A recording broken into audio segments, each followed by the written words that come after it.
Are you looking to quickly update your Google Sites page names without any hassle? Today, I'm going to show you the full 2025 method to do it in just a few simple steps. First, open your Google site and look to the right sidebar. Here, you'll see the Pages tab. Click on it to see a list of all your pages. Now, find the page you want to rename.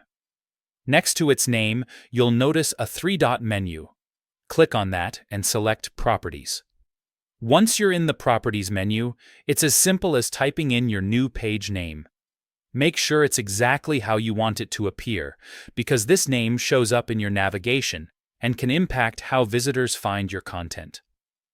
After entering the new name, just click Done to save your changes. And that's it. Your page now has a fresh, updated name. Renaming pages is one of the easiest ways to keep your site organized and professional, especially if your content evolves over time.